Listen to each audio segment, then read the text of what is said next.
world surrounded by franchises, reboots, and shared universes. An elite team of podcasters will risk body and soul to investigate the depths of intellectual properties, one multiverse, subgenre, and trend at a time. Who are we? We're the IP Squad.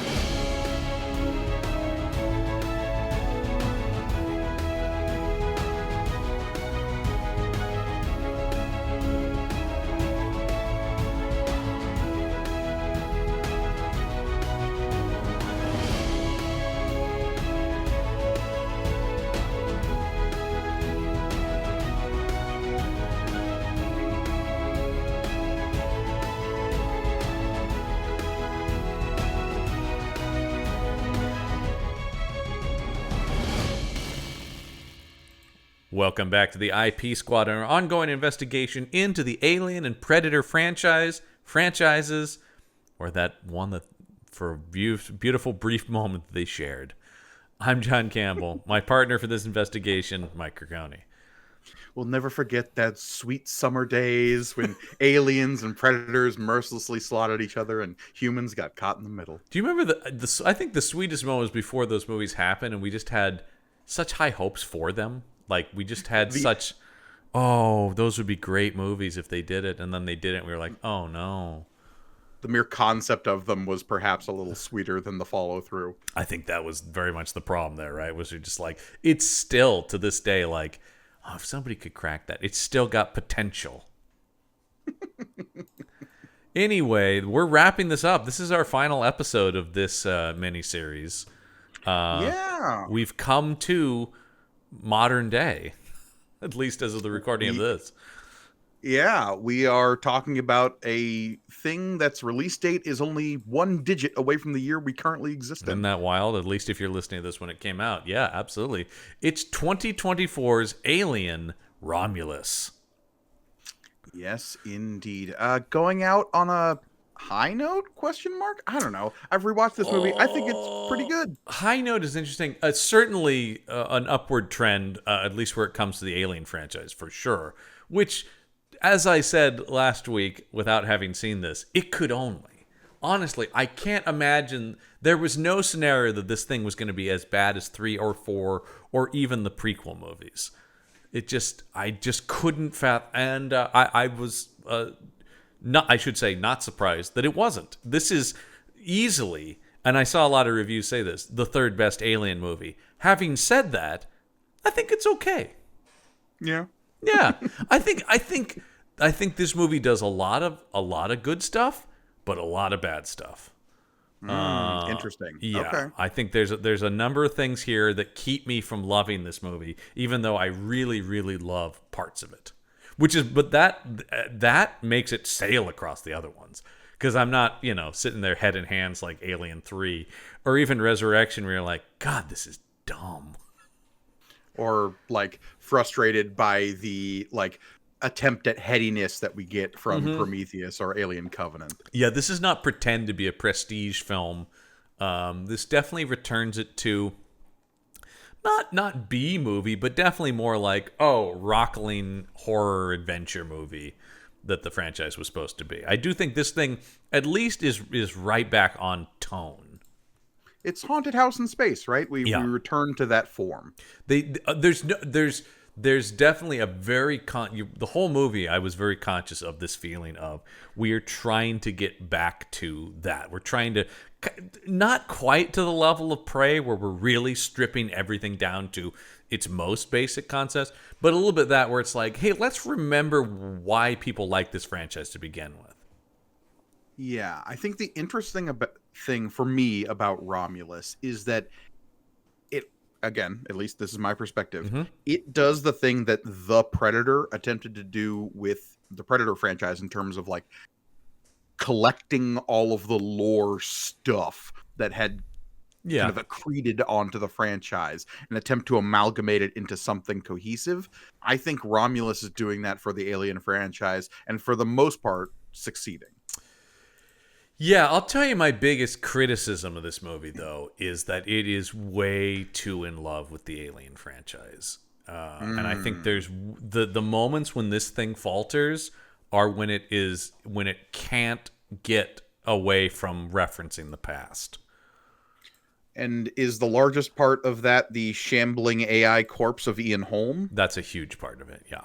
That Yeah, I would say is there's several other moments that are that, but that is the most egregious. I could have let her having Ripley's Reebok slide. I could have, well, the "get away from me, you bitch" line, I actively rolled my eyes at. But that would have been one moment. The fact that, and I knew, because it was impossible not to hear about the Ian Holm thing, because so much of the write-ups about this mentioned it. What I was not prepared for is how much of the movie he's in, and I really think it really does hurt the movie. Starting in Act 2 and that going forward, he is the ominous computer that we're up against. He in this film. basically becomes the villain in the he's almost the main antagonist, because the aliens are just a force, of course. He becomes and boy is that, I gotta say, that is beyond misguided. Wow. And then you saw this in the theater, right? Mm-hmm. You know that for the home video and Hulu release, they redid that effect to improve it, and it seems to be that the consensus I'm getting from people is not much, though. No, I couldn't. You telling me that right now is news to me. When I rewatched this film this morning, I was like, yeah, I remember it looking about as janky as it did here. No, they redid it, and in an attempt to, they go like, we didn't get the chance to finish it, you guys. And then people are like, well, if this is it finished, still not great. Not only is it just, it really... Because it's not a one-off cameo. It's not. That's what we're saying. No. How much of the movie it's in? If they had simply rolled the body of this half-melted cyborg over, and it's Ian Holm's face. Oh, it was another one of the Ash robots. Okay, fine. Yeah, but no. They, through a series of algorithmic voice modulators and motion capture and AI CG buggetry, they recreate Ian Holm in his role from the original Alien, right? But so instead of Ash, though, we have Rook as this other science officer android. That's the thing that really gets me about it, right? It's like, you just didn't have to. It's not like Tarkin in Rogue One, which does look janky, but at least you're like, well, that's Tarkin. Tarkin is a guy who was played by Peter Cushing. You didn't have to do it that way, but at least I understand that impulse. Here, this just feels like they went we've got this technology. Why not? Yeah. The Ian Holm of it all is the thing that, is, to me, the biggest, part of this movie. Oh, definitely. But it also, enters this debate of, okay, with Tarkin, I think that's a really good comparison point. Right. With the character of Tarkin, that character plays a pivotal role in the Star Wars franchise and the ongoing story of rebellion versus empire that they're trying to fill in some gaps in, both during Rogue One and post that in things like Rebels, right? So recreating that character digitally feels a little bit more salient, as opposed to this where you're resurrecting a dead actor simply for the purposes of having people look at the screen and go, oh, I know that face. Right. Like I said, I don't know what is gained by it. And unfortunately, it's not just that we're talking about it. So much of the conversation around this movie was dominated by it, and not in a positive way. I think in retrospect, they must realize that this was a mistake. Because like I said, it really became the thing where it's like, and unfortunately, I think that will be going forward, whether it's deserved or not, like we're saying. But I think you like this movie more than I do, but there is a lot of good here. It's unfortunate that this will be referred to as, is that the one with the weird Ian Holm CG? Yeah. Now, here's a question to you. Would this have been better as well, let's posit a few better scenarios here. Would it have been better if it was a complete unknown, just random other robot, or B, Fassbender? I have heard that, and I think that I think if it was Fassbender, that would be the best. Obviously, I don't think they were going to get him, because I think there is also a mandate here to spend less money. Totally. That would have spent a lot of money, and getting a movie star in here. Actually, the best thing I heard was somebody went, they should have gotten Elijah Wood, the other Baggins. I mean, but Just it didn't. I mean, no, but I do think just get an actor. It doesn't have to be Elijah Wood. I just thought that was funny though. Somebody suggested it. that would be a funny, And actually, like, okay, if you're the kind of nerd who can put that together, that would be but pretty I'll funny. also say I think Elijah Wood would have crushed it actually. But I think that's what I'm saying. I just don't know. I think it's only loss to make it Ian Holm. I do think it would have. The best scenario would have been Fassbender. Barring, I mean, even a de-aged Henriksen would have at least been less ghoulish to people because he would have been alive to do it. It's the ghoulishness. That's a good word for it. And even with the approval of the Holm family, which they thank profusely in the thing, the Ian Holm estate, it's like, yeah, that's not really the point. It's still ghoulish to look at, whether his family signed off on it or not. It just is so weird. Well, and it's part of this larger conversation that is emerging in like filmmaking in general, which is using the likenesses of dead people in films, whether or not they have consent. I'll go on. I mean, I'll say I'm 100% against it. Yeah, same. And I think, even like the Tarkins, as much as I understand it, it was distracting in that movie. He's not in it nearly as much as Rook is in this. No. And look, you can kind of see it coming, at least in terms of like the reveal of who it is. Because like they don't do a great job of hiding the character. Like when we see the half melted android, you see the back of his head, and you're like, that's an Ian Holmy back of the head if I've ever seen one. Yeah. And like we said, if that was just an Easter egg, fine. Yeah, if they just rolled the body over and then didn't continue to interact with it, and it was like, Ian Holm's face. But okay, but like I said, the other thing is it's just distracting. Even if it's not ghoulish, you're just like, you can't not notice the seams. And even if you don't know who Ian Holm is, I feel like you're still going to be like, that looks weird. And so it's sort of one of those things where it's like, who is it for? People like us who know the franchise didn't care for it for its ghoulishness, and people who don't know are just going to see a bad effect of a robot. So I just don't know what the upside is. Yeah, I mean, the effect is somewhat lessened in the artificiality of the character, right? So like you can see the artifice and the strings around it and be like, okay, it's a weird looking robot, fine. Except for if it had just been a guy, for all the other practical effects in this movie, and this movie has so many practical I think effects. That's another reason why it stands out, right? Is there's such an attempt to get back to basics, including how the movie is made, that for there just to be this glaring, weird piece of CG in it that is also, just like I said, unnecessary. I don't know where in the process they came to this idea, but it sort of feels like reverse engineered, right? Where it's like, hey, you know what we could do? Yeah, let's do that, as opposed to, well, this makes sense for the story. It doesn't not make sense for the story. I mean, obviously, there could be other Ash units, but I just don't know what you gain. But anyway, it's the big elephant in the room, right? Because it is the thing that, I mean, and I said I was listening to another review of this from the fellows over at We Hate Movies, and that was their thing is at the end of it when they're talking about, do you recommend this? What they came down to is, I would have, but I can't get past the Ian Holm of it. Now, I don't have that. I still lean positive on this movie. It didn't completely destroy it for me, but it's a big thing. And once again, it's indicative of, then it really made the other moments where they reference the other franchise stand out as like, you guys get out of your own way. I think where this movie really works is where they're doing stuff where I'm like, oh, that's new. Or that's a thing I've seen, but in a new way. I think there's so many other parts of this movie that really work in that sense, where they have really creative new things for the aliens to do, or for the people to confront them, or in the designs, or even just the way the movie opens on the mining colony, which really sinks you very viscerally in a way the alien movies have always taken place in this corporate dystopia, right? But like the idea of this like indentured servitude to the corporation, I think that really plays. I think one of the most successful things about this movie in terms of regrounding it as the Alien franchise as a whole is doubling down on Weyland Yutani is overarching villain of the piece.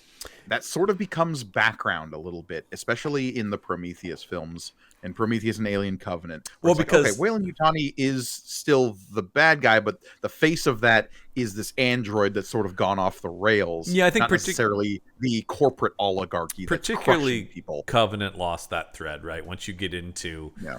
David engineering the xenomorph and stuff like that, you're like, okay, well, this is more like what hath this company wrought than what they're actively doing. Where here it does return to more of the vibe of the first movie, where these people are, you know, hey man, I just got to get my credits so I can get free of this job, like, you know, that sort of, you know, the only way out of this world is through, right? You know, you've got to work for Weyland-Yutani to get some semblance of freedom, but you're losing your freedom by working for them.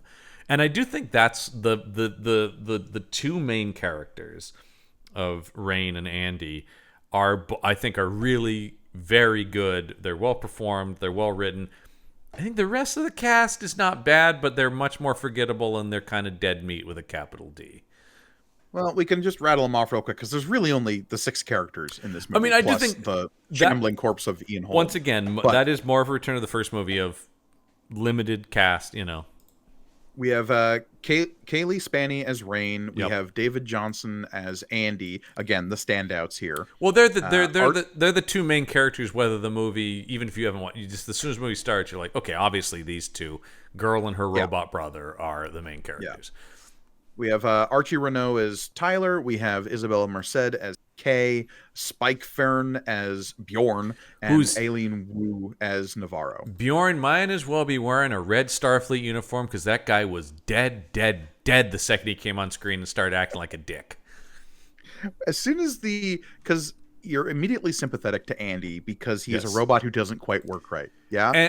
And you're sympathetic, and then through that, you're sympathetic to Rain because of the empathy and love she has for him, right? So you're just like, okay, these two better make it through because I like them. And as soon as Spike Fern's character Bjorn starts acting like an asshole to both of them, you're just like, you're gonna get melted, and I'm gonna enjoy. I mean, death of the movie, right? Come on. Yeah, I mean, that's probably up there. Because that's the kind of thing, once again, where I'm like, oh, that's new. Well, I mean, the acid falls on him. Yeah, we've seen the acid blood burn people, but the idea that it, like, hits his fingers and his fingers just start melting, you know, is a particularly and I gotta say, the other big name to mention here is Fede Alvarez, who is the writer and director of this movie, who is specializes kind of in a certain kind of nasty filmmaking. If you saw his 2013 Evil Dead remake, you know that he really took that down a hole. I mean, found a way to make something even gorier than Raimi. That is a nasty. That movie nasty has picture. A moment in it that haunts me with a razor blade in someone's tongue. Oh yeah. Can't. The thing I like is the electric turkey carver taking the arm off in it is pretty nasty in that too. Yeah. Yeah. I'm a huge fan of his Don't Breathe movies, which are just, I feel like you would have a heart attack, Rugani. Thank you. They are the most tense horror movies for sure. So I think in that way, I totally see why they got him for this, because those movies are absolutely built on the tension of not knowing where someone is in a scene. There's no supernatural elements to them or alien elements, but it's still just the idea about, like, it's a few amount of people moving around each other and stuff like that. So I get that. And I think that his direction in this movie is a big reason why it works. I think this movie is in a way that even, and I love Ridley Scott, but even in that, I haven't seen from the Alien franchise since maybe at least what Fincher's trying to do with Alien 3, because there are moments in Alien 3 where you obviously have an exceptional director, but a bad script. I think here you have a guy who, number one, is writing for himself, which helps, but it's really well done. There are several standout set pieces in this, and that I can't say for the other movies we've seen since really Aliens. Totally. Because, I mean, you've got the unthawing cryo chamber with all the facehuggers. I mean, honestly, this movie does a lot with facehuggers to make them a scary component of the Alien Yeah, franchise. that's They were another thing already scary, but that's new. I mean, like the closest you get to that is just the one that's trapped with Ripley and Newt and aliens. But here, yeah, where they're swimming in the water and stuff like that, all that stuff. The one that stood out to me as the highlight of the movie is the 0G having to move between the alien blood that's floating in the air. yeah. I just thought, I'm like, that is somebody who's really thinking. That is like an idea about, we're not inventing something new whole cloth. We're taking elements of the Alien franchise that already exist, but coming up with a new way to demonstrate it in this action sequence. I also thought, I mean, being the sci-fi gun obsessive that I am, this pulse rifle with the auto targeting that locks with the way it snaps onto your shoulder, rad as hell. It's really cool just as an action, like, thing to have in a scene, but also does away with any complaints of just like, oh, this girl came out of nowhere and suddenly she's shooting aliens left. This 90-pound girl, who I will say, I love Kaylee Spaney. I think she is the smallest human being in Hollywood, but she's a tiny little lady. Yeah. You know, if you've seen Civil War, which is great, you're like, Jesus, is Kirsten Dunst huge and I didn't know it when they're in scenes together? Kaylee Spaney 5'1" according to IMDb. 5'1", but also just small of stature, like of build. By the way, everybody go watch Priscilla. She's fucking amazing in Sofia Coppola's movie about Priscilla Presley. She's great in that and Civil War. She's definitely somebody who I've seen on the indie sphere of stuff, and now this is sort of a being in a big franchise movie. And she's great in it. I mean, like I said, I think what really pulled me through the movie was the relationship between her character and David Johnson's Andy. That's really, where this... Oh, she's going to be in Wake Up Dead Man. I just want to see what Kaylee Spaney was doing next. She's in the next Benoit Blanc mystery. Cool. But that also is something I feel had been missing, from the franchise. I think they did do her a disservice once again with the...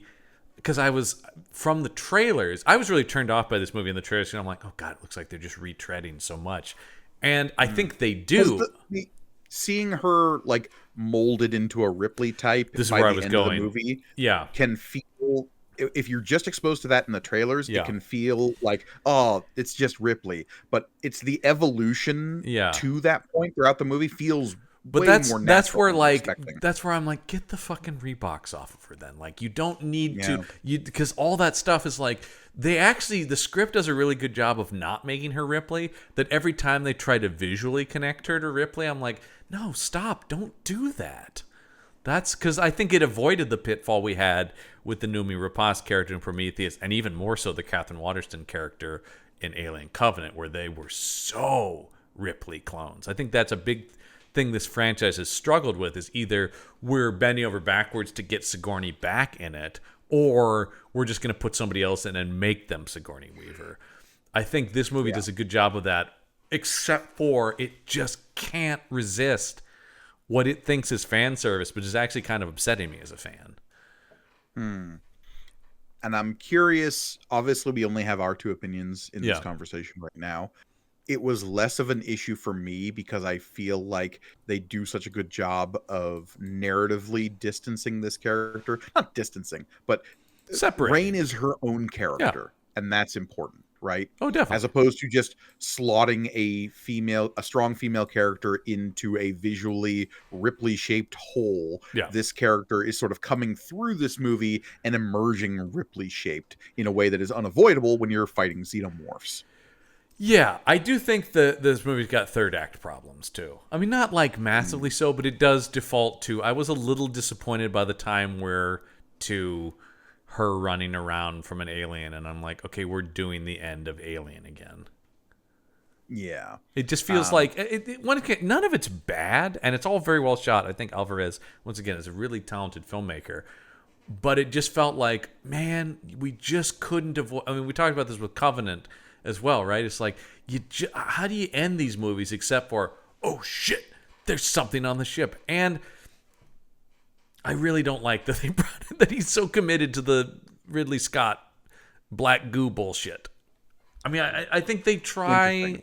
I think they try. I get it, but I'm like, oh, you invoked Prometheus. I really like the Offspring as a monster, because that's what it's called in the movie. I think it's better than the thing that was in Resurrection, but I'm still not loving it.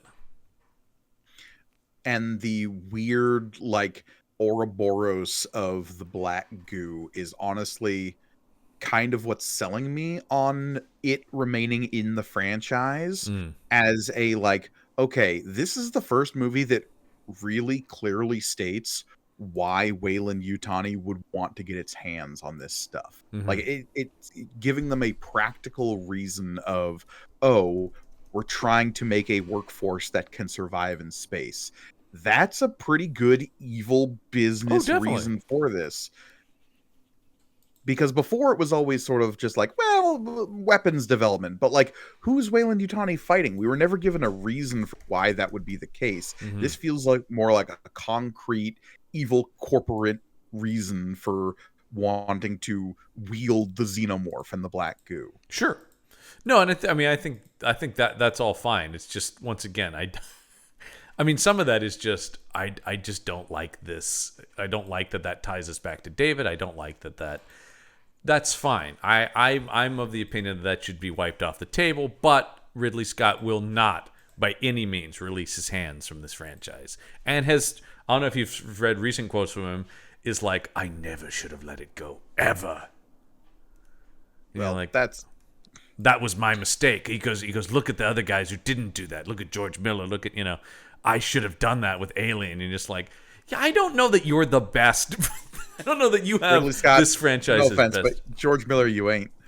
No, it's a really interesting thing. And also, but we know that. We know he always wanted to get to the black goo and the, he always wanted to get to who built these things.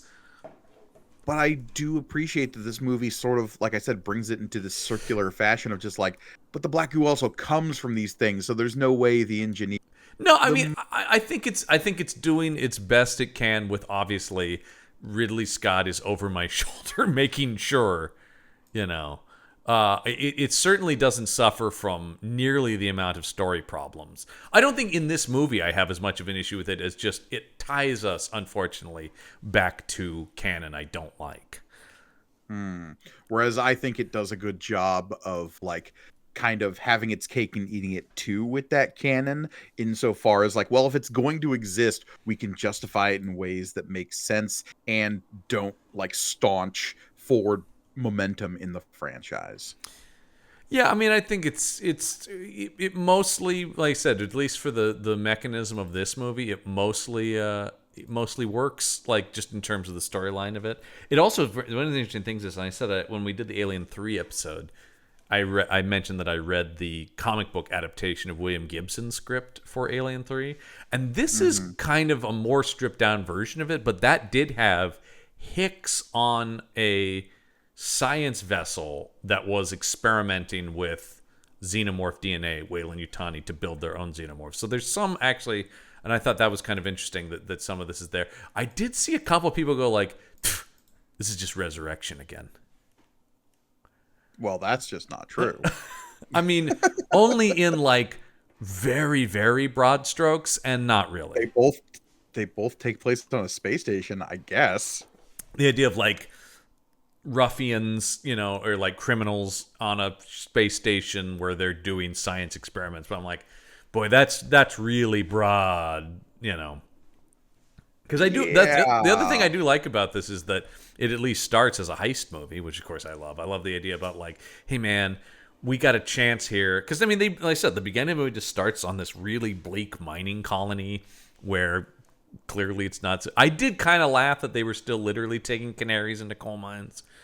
I mean, the fact that I really something I like about the Alien franchise is how weird and busted the future is. Well, and that's like how bulky and janky everything is. I do want to really spotlight the production design for really keeping to the tech of the original movie. When all the computer systems light up and Mother and stuff like that, you're like, oh, this feels very of a piece. This doesn't feel like it doesn't. You feel like this does take place between Alien and Aliens. One of the problems with Covenant and Prometheus is the technology in that film feels like more advanced, even though they're prequels, right? Yeah, it's the classic problem that a lot of the prequel stuff has.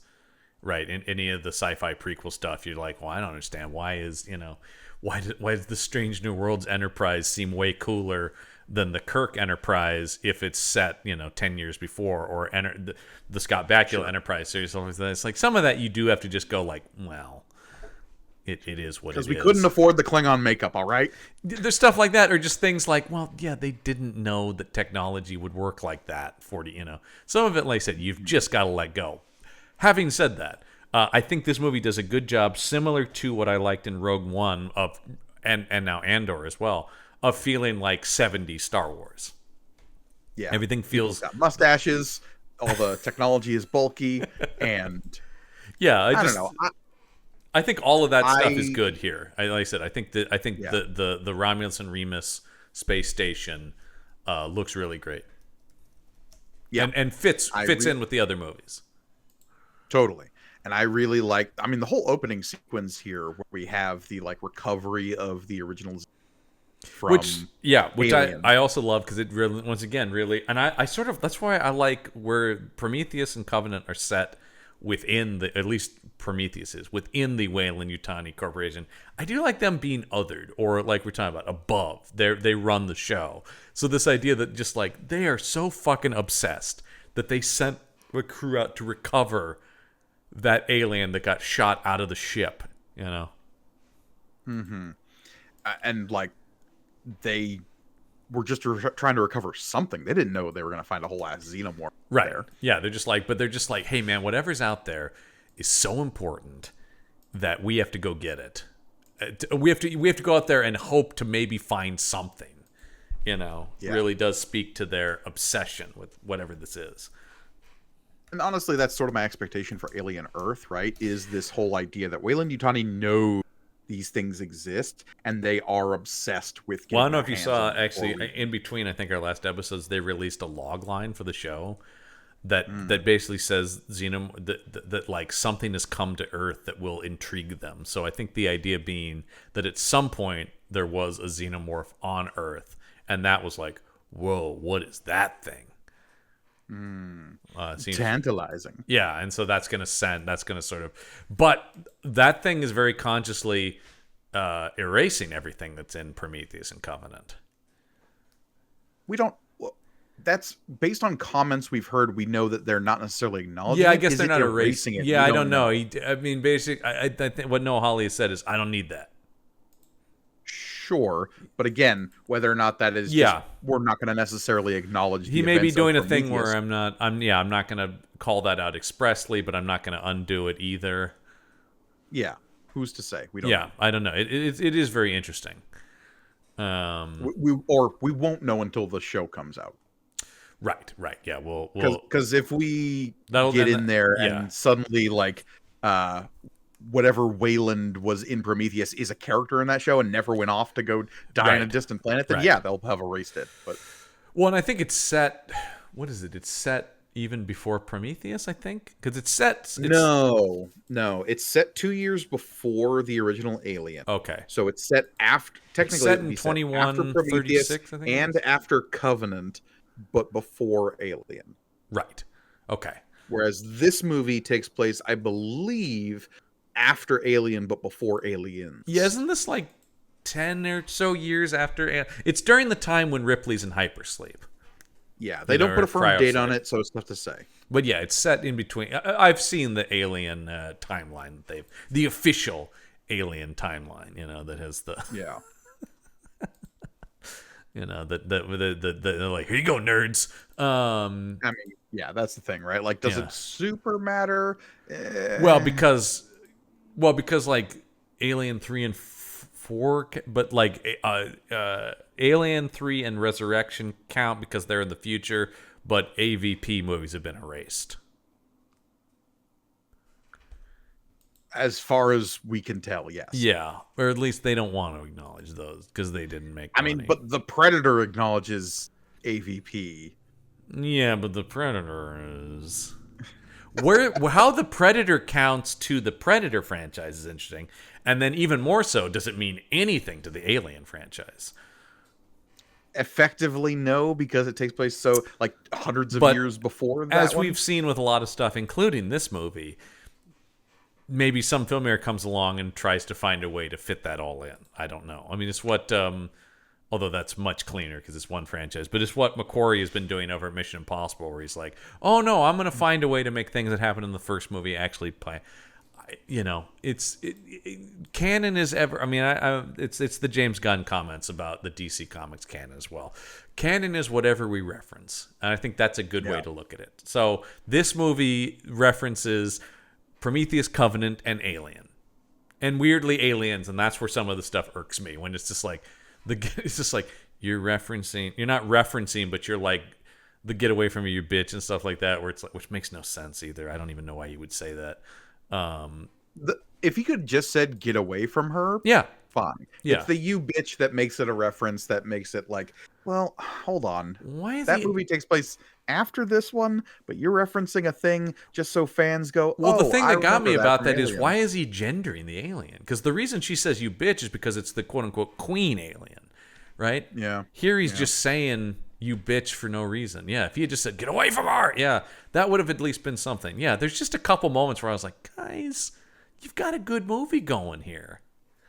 I also don't need her doing the last survivor of the Romulus signing off at the end. I don't need the Last links. survivor of or whatever it is. Wasn't the Romulus, but whatever the spaceship name is. Yeah. Yeah. I'm like, okay, yeah, I get it, you guys. I don't know what I mean, I will say this, and we'll get to that. We'll get to that because I was going to say I'm very curious what the sequel to this movie is, because they're working on it, and I'll say I don't immediately know what that is. The concept that when they've bandied about doing a digital Ripley has me concerned that they're like, well, we've talked about it. I'm like, don't fucking do that. That feels like a bad idea. And a way to really like I said, I think if anything, keep moving away from the Alien franchise directly, in direct things, because so we have this crew of Young ne'er-do-wells. Yeah, they're a hard Scrabble crew, whatever. They're Dickensian. They're a generation of young folks who have grown up in this corporate dominated system, and most of their parents, we get the implication, are dead, having been killed by the excesses of corporate greed. Because like in this mining colony, people are getting diseases all the time that are spreading up out of nowhere. People are getting killed by mine accidents and stuff. You have people that are just getting worked to death, and most of the people that are our main characters have a situation in which their parents have been destroyed and they want out before it becomes their life. I mean, that's very consciously the case with our two main characters, once again, Rain and Andy, who are basically function as siblings, even though one of them is a synth. Yeah, but they both David refer Johnson's to Andy is a character who's Rain's dad found in a scrap pile and reprogrammed to basically be an older brother to Rain. Right, and especially now in the light of that father's passing, they're all each other have, and it seems like they talk about like the program, the dad jokes and the things. It almost seems like the dad put a lot of himself into Andy. Yeah, absolutely. And as like a way to look out for his daughter. Yeah, isn't his central programming to always do what's right for Rain? Do what's best for Rain, yeah. And so, so like I said, immediately and he's presented as very almost neurodivergent in a way, like in a way that's different than the other androids we've seen in. Because he's quirky in a way that is like, clearly this is somebody who is trying to use an android that was designed for like mining operations and agriculture to act as fun older brother to young girl, but like all of those directives don't line up properly. So we have somebody that was designed to be a worker and like a colony supervisor acting as babysitter. So like it functions as this like quirky android who is like, well, I can tell dad jokes in this Yeah. way to try to make the girl smile, and that is the extent of what I can do. There's an awkwardness to him that then, yes, once again, when you have people insult him or pick on him in some way, that immediately we's not just like, hey man, he's doing his best.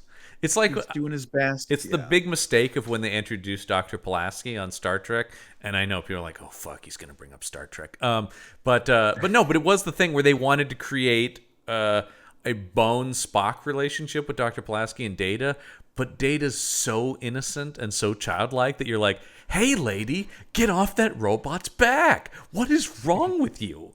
You know, and it really made the audience not like her because it felt like she was mocking this thing that can't fight back, this innocent creature. And so I think here that's very conscious. It also makes you instantly go like, fucking Bjorn better get it. Yeah.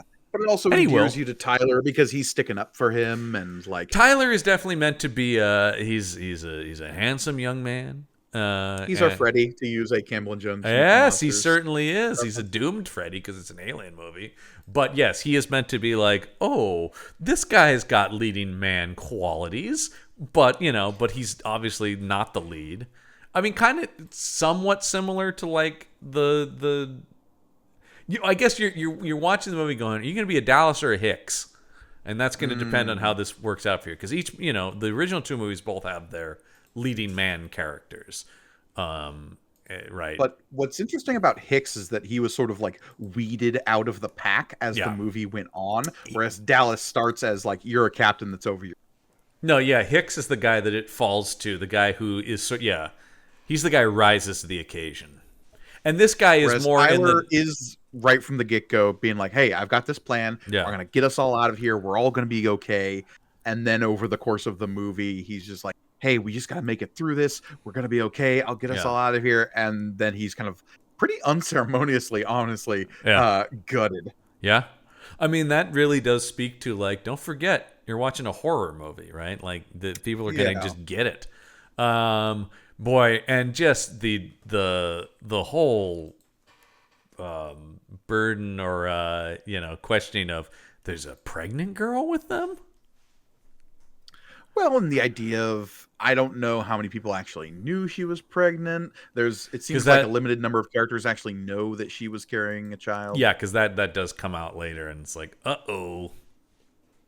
But there is this instinct of like, if I'm going to have a kid, I don't want to have it on this whole mining colony. No, I understand from her point, but I will say, even before what happens with the kid happens, every time she's thrown about, I'm like, this baby's going to be in trouble anyway, man.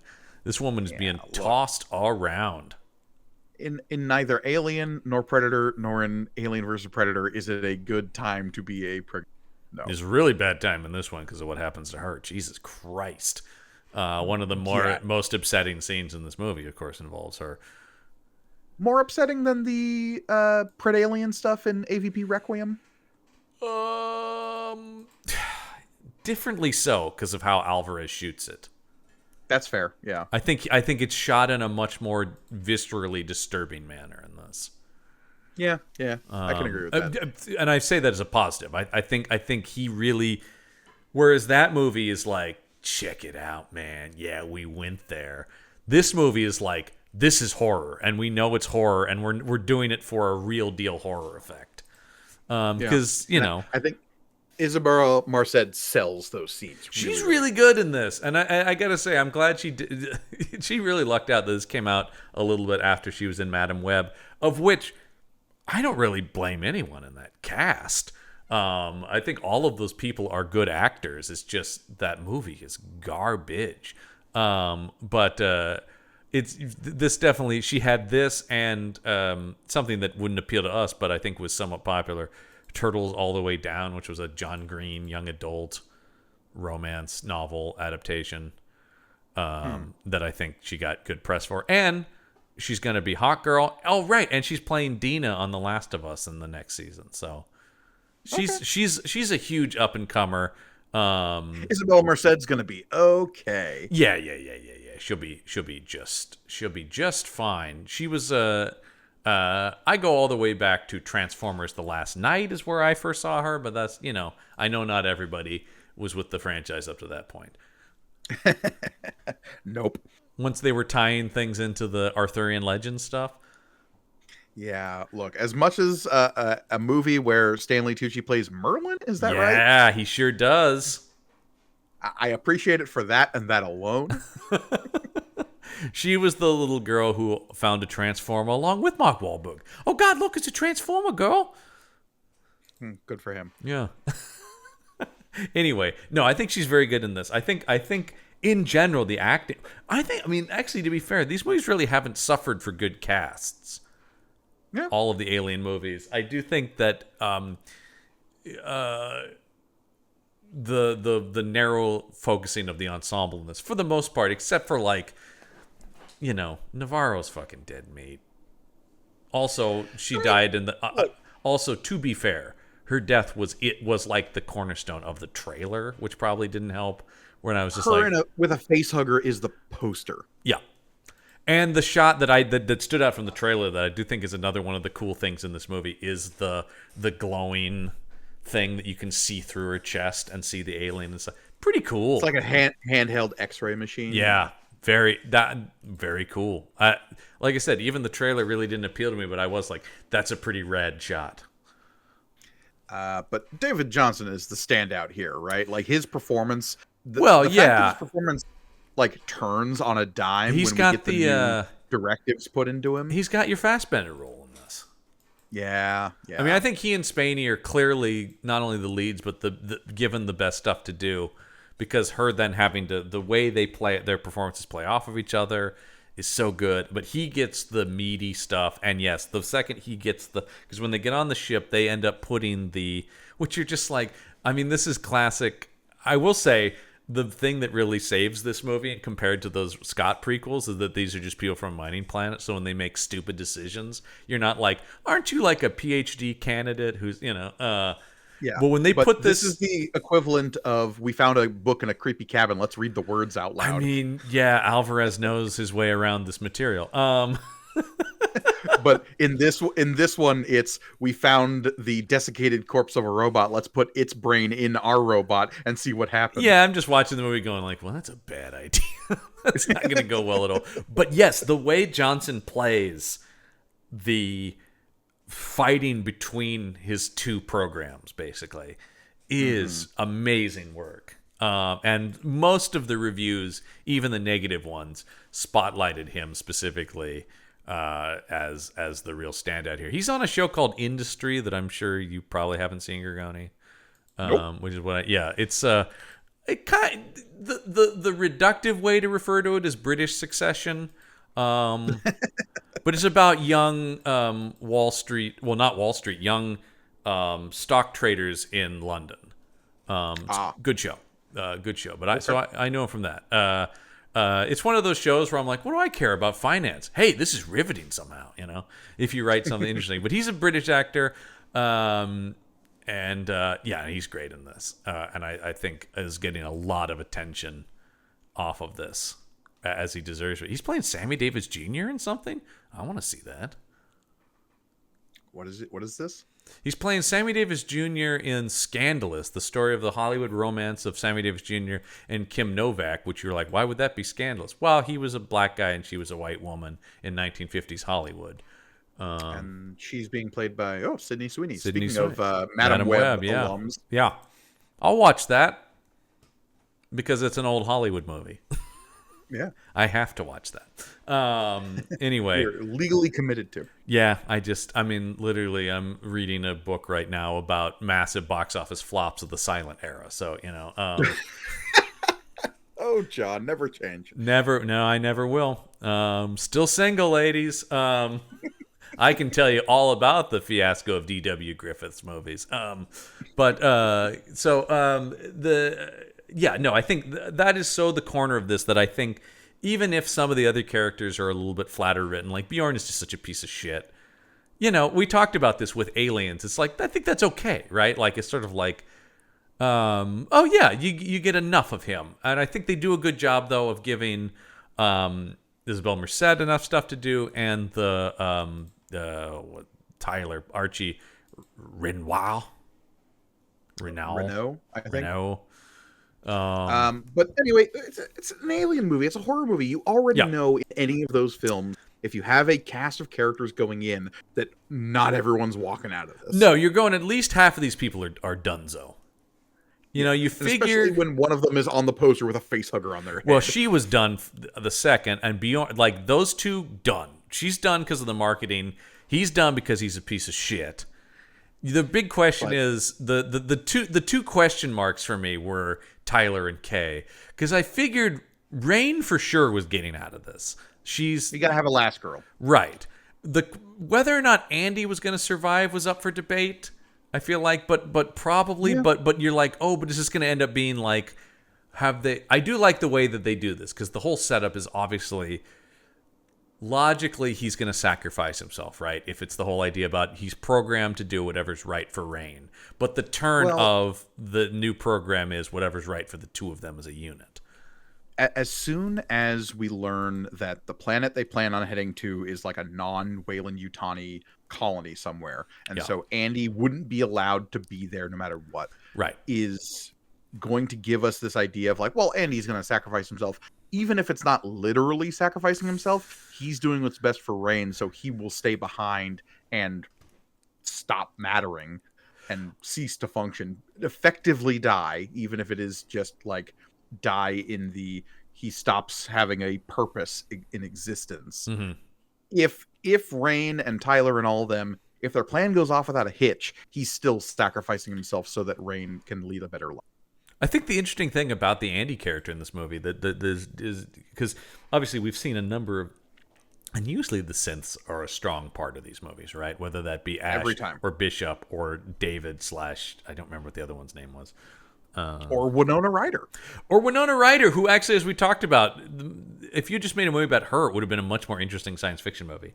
You know, it was too little too late. They came up with that twist way too late into that movie. But I think what's interesting here is this is not a story of like Ripley having to learn to trust Bishop. This is a story of this robot having to realize his own value, right? Because like Rain already values him and looks at him as a member of the family. But it's like he is only here to serve her, and then it's eventually like, no, you are here to serve the both of us. Is what the ultimate. Seeing that evolution happen over the course of his kind of like turn to the dark side, because you see it right when he gets reprogrammed, it's just like, oh, but I can now become a better version of myself. You don't have to look at me like a child anymore. That was such a fun twist on the character. No, it's pretty well written, and then it's really exceptionally well played by this guy. Johnson, who's just really extremely compelling, and any moments with him really are where the movie is working pretty well, especially because the other robot is a nightmare to look at. Again, the resurrected corpse of Ian Holm. I mean, literally. I mean, that's the other thing too. Is it's like he's actually dead. He's a body, and oh god, even the stills look bad. Like go on the IMDb, the stills look weird. His eyes just don't look right. It's always the eyes, right? It's always the dead eyes. It's the eyes and like the facial, like their faces don't move like people faces. No, they don't. And I actually thought at a certain point when he's just on the screen, I'm like, well, this will be better. I'm like, nope, somehow worse when he's just being looked at through a screen. Dear God. Yeah. I don't know. It's what's the term? It is misguided. Misguided is absolutely into the franchise. And like I said, I would have loved to have been there for those conversations. Like, where in the process was it always written that? Was it written as this? And then they're like, hey, you could make that, Ian Holm. I don't know. It just feels like a thing where it really does feel like that thing where it's like, we have this technology. You should use it. Not whereas, like I said, I think in Rogue One it does feel more like, how do we get Tarkin should be in this? How do we do that? Oh, well, we have this technology. Or de-aging an actor obviously is a different thing too, because they always talk about that like Indiana Jones or the Marvel movies, right? They talk about that's basically putting digital makeup on an actor. Sure. You're painting over someone's real face, though. So you're still working with their real face. And here, that's kind of what they're doing, because there is an actor credited with playing Rook in physically, and so there is an actor doing these scenes that they are and doing the voice. Daniel Betts. But then it becomes less of a discussion of. But they're making him Ian the Holm. quality of the effect to make an actor look and sound different. Yeah. Because, like, look, Gollum isn't a real person, but Andy Serkis was on set and doing the voice the whole time. I mean, insert most Andy Serkis performances here. Sure. Yeah. But this becomes, no, we're trying to resurrect specifically this actor from one particular performance. Right. Only to get a audience going like, oh, I know that character. And that's all it is. It's not a thing where it's like, well, Tarkin should be here, so this is how we have to do this. And once again, you can still argue about whether or not that was the right choice, but at least I understand that logic. This logic is purely to make people go, right? You know what this feels like? This feels like all the Leia stuff from The Rise of Skywalker. Yeah. Yeah. So weird. So uncomfortable to watch. Mm-hmm. Well, because you're also just there. You can't, like I said, it's distracting because you can't escape the meta knowledge of that man is dead. Like, my brain is just screaming at me, even if I can't. You're just going like, that's not right. Something's wrong here. You want a fun horror movie concept? So, the uncanny valley, right, is a thing where the human brain rejects images of humans that don't look quite right. Like, there is an internal instinct that makes us go, no, that's wrong. Right. Yeah. Fun horror movie concept. Why is that instinct in our brains? What in human history made it so we had to recognize things that don't quite look like people? That is a good now. idea. The actual answer is corpses are unclean and spread disease, so we should see things that don't look like living people. Yeah. But fun horror movie concept is, no, what if weird thing made our brain go funky back in primordial Earth? Pitch that to the people who make those, like, Smile movies, you know? That's I feel like that's there. There you go. Blumhouse, we're available. I would love to write for a Blumhouse movie. If anyone knows, I want to write a caveman horror movie personally. Yeah.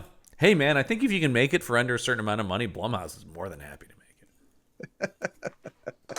Anyway, speaking of, what did this movie cost? I feel like it's less, but still $80 million, which is a weird thing to think about. That's pretty middle of the road these days for like a sci-fi franchise movie. We talked about it a little last week with Prey, right? Like, this feels like a movie that could have easily been a product of, well, streaming services need content. Well, this is something we produce for Hulu. We talked about this started as that. When this was announced, it was going to be another Hulu thing, and then the Prey movie got so much attention and praise. They were like, well, fuck, let's put this in theaters, and it did well. What did it make? It made like. Oh, I had that here. It made $350.8 million, which is not like massive, but off of an $80 million budget, that's damn good. It tripled its budget. That's pretty good. And it seemed like they were happy with it. Fox/Disney, because once again, it's a Disney film, folks. The fine folks at Disney bring you Alien Romulus. The Alien Queen is a Disney princess. This we know. Absolutely, she is. Did you see the thing they did at San Diego Comic-Con with this movie's panel? No. They did a thing where they had somebody come up and ask a question and then start seizing, and then all the lights went out. And then and then when there was skittering sounds about, and then when they opened up, there was someone on stage with a face hugger on them going, "Oh God." And I just thought Mike Gargoni would have run the fuck out of that room. Well, here's the thing, though. You also have a very public venue in which it looks like someone might be having a seizure. Like, that's not a good look, I think. People seem to enjoy it. I don't know. But there was a thing, and it's like, oh, God, it's loose in here. Run, you know. Yeah, but I don't know. John, if we're in the real world, I know these things are real. Now, you have some guy just come on stage with a hatchet and start going into somebody, then Yeah. I'm freaking out. I just like the idea that it's like, I always knew they were real. Now, you do that with ghosts, I also might freak out, because I'm still on the fence about ghosts. I'm pretty set on the ghosts not being real, but listen to any episode of anything I record with Brendan Jones, and you can hear us go back and forth on that one. I'm like, sure, Brendan, the ghosts. Hey, John, we both know that you're the Scully in the Oh, 100%. Yeah. Yeah. Anyway. Yeah, so I mean, ultimately, okay, let's talk about what happens to Kay, because we talked about Bjorn getting melted a while ago, which is rad. Like I said, I just love the idea of like real deal, fatal damage being done from alien blood. We really haven't seen, and it's a cool. Navarro gets a chest burster. Yep. Got to have at least one. Yep. Tyler gets impaled by a scorpion tail of the alien, which honestly, I think this is the first time since Alien versus Predator where we've seen the tail being like an actual like methodology, like a weapon of the xenomorph. Well, yeah, yes, absolutely, and a lot of that is just because Ridley Scott just don't. He so badly doesn't want to make a xenomorph based movie that I feel like he's so limited in the action that they have of them. It's so weird that guy both wants complete control of this, but also doesn't want to give you anything that you want out of the franchise. What a strange man. I mean, I love Ridley. He's a tantric alien filmmaker. Yeah. Hey, if you wait around long enough, maybe you'll see an alien. Oh my! Daddy Ridley's gonna hold that back. Yeah.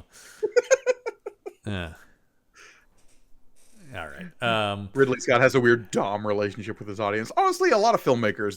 Oh yeah, and Ridley Scott is for sure one of those people. Ridley, yeah. I mean, I love Ridley, but he's definitely that guy makes a lot of movies, and hey, some of them are good, some of them no. Yeah. But yeah, let's talk about Kay, the horrible alien birth after she injects herself with the black goo. Christ, yeah. Jesus Christ. Yeah. It's really upsetting. It is really upsetting, but like I said, one of the things I like about it is the movie knows it's upsetting. It's not that thing where you're like, come on, guys. Yeah. Like I said, I think that was how I felt about Alien vs. Predator. I'm like, you're like trying to make me upset, but not in a... This just feels... So, I mean, I think this is what Alvarez really excels at. And I feel like this is the first time I've seen because Ridley Scott is not a horror filmmaker. As much as Alien is a great horror film, this is what happens when you hire like a guy who really thinks in the horror genre, is you get scenes like this. Well, and what's interesting is that it's sort of a mirror of the scene from Prometheus, right? Where we have to cut the weird squid thing out of Naomi Rapace. Which actually is one of the best scenes in Prometheus, I think. Yeah, totally. I think we talked about that on that episode. Yeah, that actually really works. But this feels so much more visceral. Well, because, I mean, obviously what's happening is more disturbing. And full of gore. Yeah. I mean, at a certain point when there is just blood exploding out of her. You know, like, it's bad. Good God. I mean, well, because it further adds to just childbirth is traumatic. Sure. Like giving birth, period. Childbirth is horrible monster. Yeah, if you add that to it, it gets into this Rosemary's Baby territory, right? Of like, holy God, there's something inside of you that's trying to get out. What it does is it completes the metaphor of the chest burster. It comes all the way back around to like, what if there's something inside of you trying to get out? It's like, well, now it literally just, while that was kind of a type of pregnancy, now it's a literal pregnancy. And the whole idea of the expanding stomach too, like it's a pregnancy at an advanced pace, is disturbing. We even got that a little bit earlier in the film, going back to Bjorn's death a little bit, when we find the alien that came out of Navarro went and put itself in a weird vagina cocoon that is on the wall of their ship, which is something that was from a cut scene in the original Alien. Right? I like this because that was the thing I liked. We talked about, we like the idea of these things, even, and like I said, that's sort of the middle ground, right? Is even if David is the creator of these things, they now have a way to propagate themselves. Yeah. And again, I think this movie sort of walks that back a little bit Yeah. personally, but It's that also yeah. I mean, is it is. maybe me bending over backwards to be like, well, that doesn't make any goddamn sense. I think it is a little bit of column A and column B on that, because I think it does walk those things back, but it can't. It's a smart enough script that it doesn't get lost in. All right, we got to stop the movie and tell you how we're walking it back. This movie doesn't. One of the things that definitely is a huge improvement over the two Ridley Scott prequels is this movie doesn't have nearly the amount of exposition dumps or mythology building. Where it plays in mythology, like we're talking about, all of that is still coming from the action of this story. Mm-hmm. The only time we really get any kind of info dump is when they finally get to the lab with the black goo. Yeah. And even then, it's really quick of just like, and we're going to fulfill Mr. Whalen's dream. And if you haven't seen the Prometheus or Alien Covenant, I think that actually plays better for you, because then the black goo is just mysterious. And right. It's something that they pumped out of some face huggers. Right. It's not a thing. It doesn't connect back to the insanity of the David storyline. Yeah. The Even closest though, thing we get to a direct link is the little holographic image of right. Prometheus. Yeah. Even though, of course, an incredible performance. Sure. Yeah. But tries to make the universe too small. Yeah. No, and I think Fassbender's probably like, I'm fine if you don't want to call me. I have other stuff to do. I don't know. He's doing other stuff. He's in that. He's in some new show, right? He's on The Agency, and he's got a new movie coming out with Steven Soderbergh called Black Bag that I'm super excited about. Oh, that's the one where him and his wife are spies and they don't talk to each other? They're spies, but they don't tell each other secret, but then it's such a great setup for a movie, but then he's asked to find the mole in the organization. All evidence points to his wife. Yeah. And That's him and Kate Blanchett. Yeah, in a Steven Soderbergh movie that looks so much like a classic Hitchcock film. I can't wait. And Pierce Brosnan plays his like spy boss. I'm here for this movie. Pierce Brosnan has now aged into being M. I love it. It's happened. I'm loving it. Anyway. The whole traumatic I do feel the most bad for Kay, because she just wants a better life for her kid and just gets completely destroyed for it. Yeah, and it's not super her fault that she injects herself with the black goo, but she does inject herself with the black goo. It's a dumb move, but she's doing it because she thinks that because they do show that it has a healing property, and she's already been injured at this point. We just didn't stick around to see what happened to that rat at the end. That was the thing, yeah, right. That was it exactly. So once again, the movie actually, weirdly, even though these people aren't scientists, the movie still does a better job than Prometheus and Covenant of explaining why people are making the decisions they're making. Mm-hmm. But yeah, she gives birth to something that is basically the same thing as the newborn from Alien Resurrection, at least in like concept. Yeah, obviously it's a different monster design. The design is better. It's certainly. I mean, when they first showed it, I was like, "Oh fuck, it's an engineer! Come on!" But it's not exactly. But you can't read that face with having seen those movies and not see a little bit of the engineer. Yeah. No, I'm very conscious on that. I do think it's a better design because it's more human, which is somehow more disturbing than the hybrid design. I think that's also why people are drawing that Resurrection comparison. Although once again, loose idea there. The alien human hybrid. I don't think we know that isn't even unique to Resurrection. That's been in comics and stuff before. Well, and it's this idea that whenever the xenomorph essence, the black goo, the like whatever gestation powers they have, get a hold of somebody's DNA, it is going to shift those things in that direction. Right.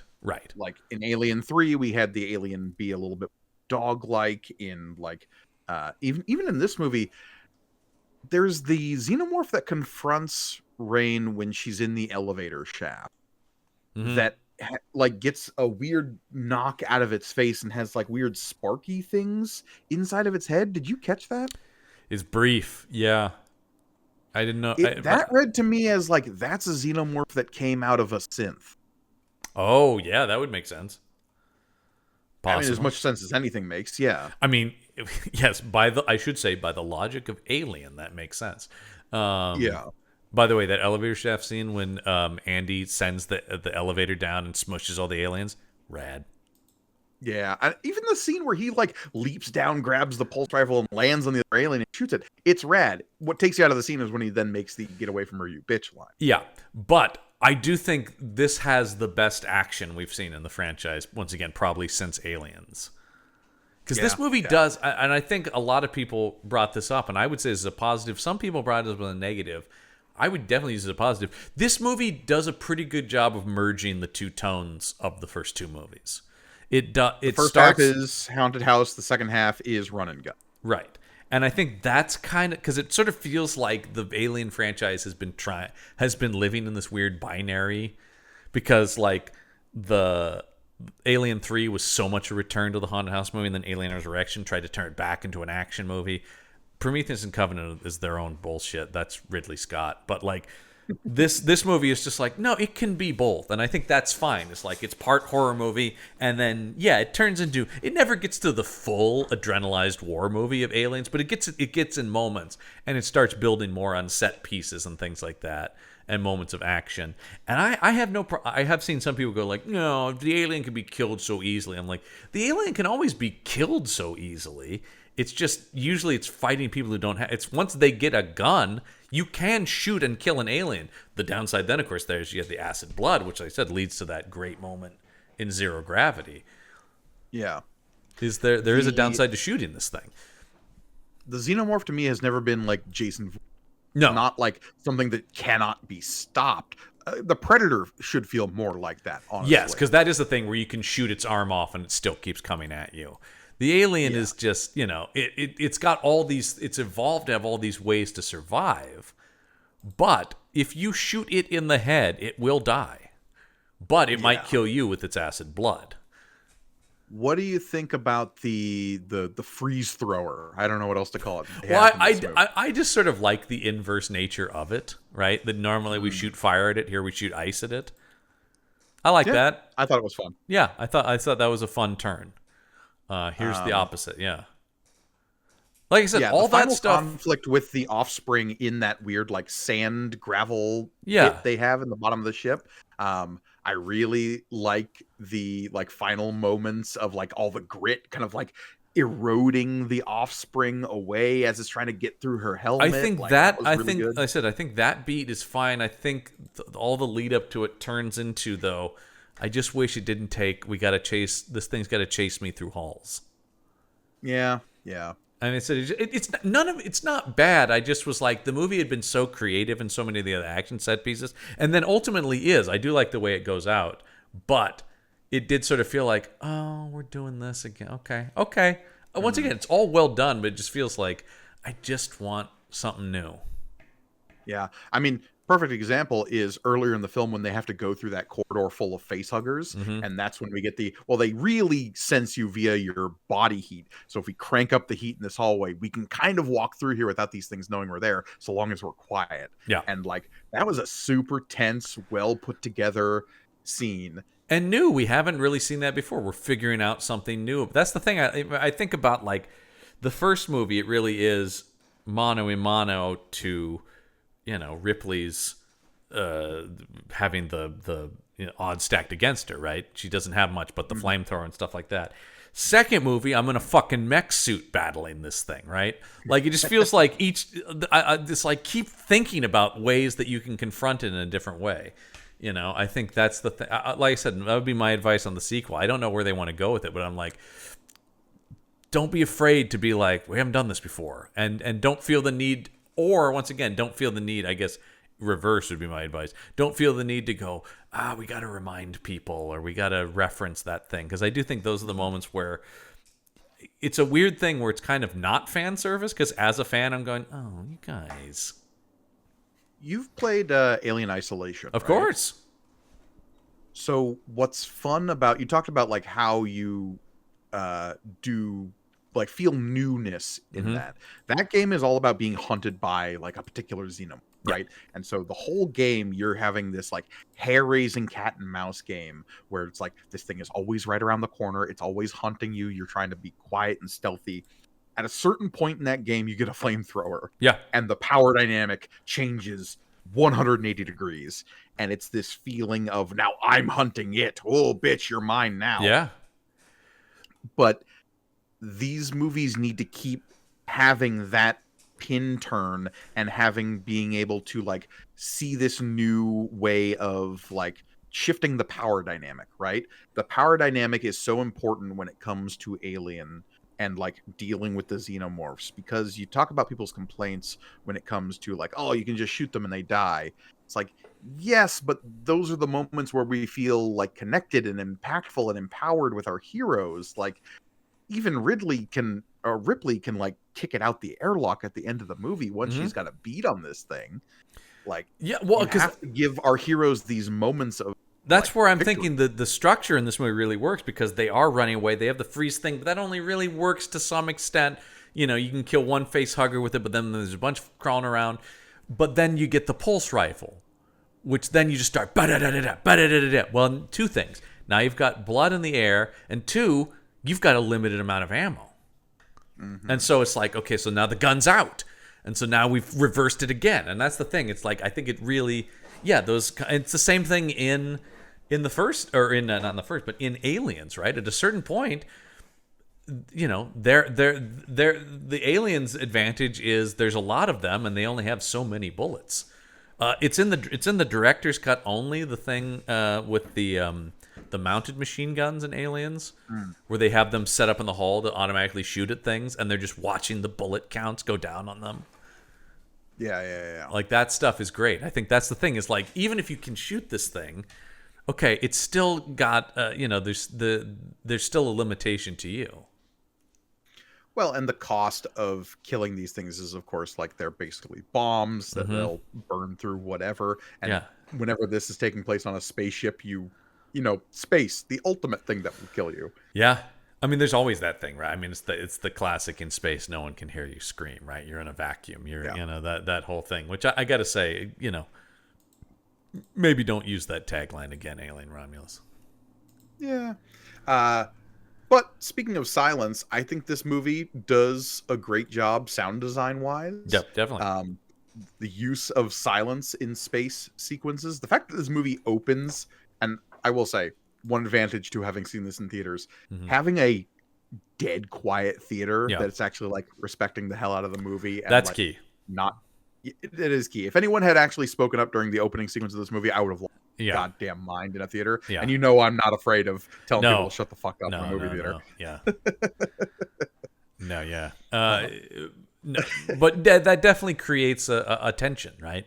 Oftentimes, silence is this. I mean, it's the whole concept behind the Quiet Place movies. Is that you force audiences to lean in and be like, I don't know what's happening, and that's scary. I think also, like we said, practical effects wise, this movie is doing some incredible stuff. The fact that the offspring is also a practical effect some of the time is wild to me. They just found like a weird shaped guy and put him in a suit. I think he's a basketball player, if I'm not mistaken. There was also a video I saw on Instagram from Weta Workshop on the guy's 7'7". Jesus. Yeah, of course he is. Some of the face huggers they were using were all practical as well. Yeah. Like in the sequence where they're swimming around, there's a video you can find from Weta Workshop where they designed a face hugger that can A, swim through water, and then B, launch itself up out of water, and it's all practical. Well, I think this movie, you know, and I think you're seeing this a lot more with filmmakers now. It's certainly been the case in the Star Wars franchise as well, that they're doing, you know, it's like, let's do it practical until it doesn't work. Christopher Nolan works like that too. I think that's the idea of like I said, that's something that drives me insane is people who are like, boo, no CGI. I'm not going to use CGI. It's like, well, that's stupid because you're choosing not to use a tool that's, you know, in your toolbox, right? But the idea of we're coming out of the era where it was just like, hey man, CGI it, you know, just You got it. Well, Whatever. Just we can do everything in CG. Alien Resurrection. Yeah, absolutely. I When mean, we this had the franchise. CG grenade rolling across the floor into the spaceship, and you're just like, you couldn't have taken a couple of takes to just roll a grenade across the floor? Yeah, it's it's no, you can't. I mean, fucking, we always talk about people. The internet loves talking about Tobey Maguire really caught all those things on the lunch tray. You know, I mean, if you've got the patience and time, you can do it. But they're like, nah, just fart CGI it. But I think once again though, I think the opposite though. I don't like that opinion. People are like, ugh, this thing use CGI. I It's would a never. blend, right? You want the blend is what's important. And sometimes using it within the same shot. You talk about things like The Offspring being practical. And sometimes it probably is practical parts of it and CGI other parts of it. The idea is always to make the wires invisible, right? However you're doing it, you want to convince. I mean, it's just, sort of that's the thing where I'm like, all the debate is pointless. Isn't the goal at the end of the day always just to make people believe that whatever's on screen is real? And however you get there, I don't care. Or at least real enough to where you're not thinking about the artifice of it. Yeah. That's where the Ian Holm thing falls apart in this movie, because Yep. so much of it really hurts that unfortunately it really hurts that so much of the rest of the movie looks so real and grounded and feels so visceral in a way that the franchise hasn't in a while. Mm-hmm. The fact that we have so many practical xenomorphs in this film, the fact that we have so many like real sets that they're clearly on and not just green screens a lot of the time. Yeah. One of my favorite shots in the movie, and it's a simple shot, it doesn't even involve any creature work, is when their spaceship is out of control, when Bjorn and Navarro are back on the ship, but Navarro's dying and everyone's getting knocked unconscious, and their ship is careening sideways while Andy, Rain, and Tyler are still trapped in that corridor. And you just see the lights from the spaceship careening outside the corridor of the space station, and as it's moving across, you see the lights moving outside, and it's a simple effect. I'm sure they just had a like freaking spotlight outside of this built set, but the fact that they have a built corridor that we can shine lights through a window is so affecting to convey motion and how the sequence is changing. Right, absolutely, yeah. No, I mean, everything in this movie feels real in a way that like the science fiction movies of the 70s and 80s did. And you know, there's still plenty of great stuff that's made in the era of CG, but there's a difference. Yeah, I'm sure that cost them a pretty penny to build those sets that would have probably been cheaper and easier in a green screen setting. And I'm sure there's still plenty of green screen use in this movie to fill in little bits and pieces. Sure. Or set like extensions. Outside those windows. Yeah, exactly. Space. Yeah, right, yeah. But I think they did a good job of making that all seamless, hence why, once again, the fact that one of our main characters is completely artificial then stands out. And unfortunately, that's going to be the thing that's going to drag on that's going to always sort of haunt this movie. Yeah. And stop trying to fix it, by the way.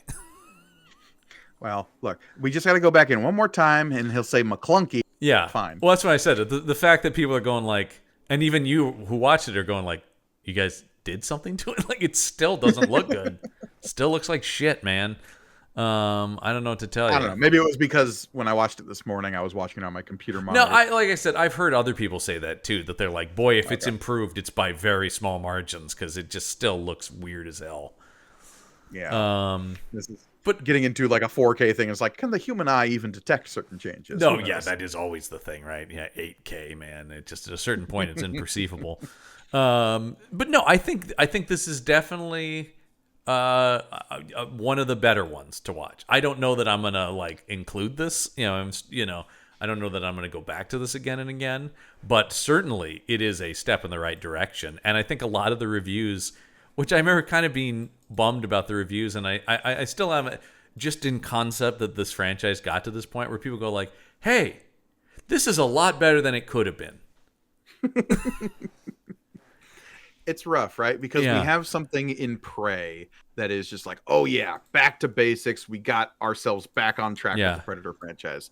And this feels like, at least to a lot of people, I personally am a little bit more favorable towards it, but feels like, okay, we're getting back there, but we're not quite there yet. This is a base hit, right? You're like, okay, yeah, Mm. yeah. You're mostly there.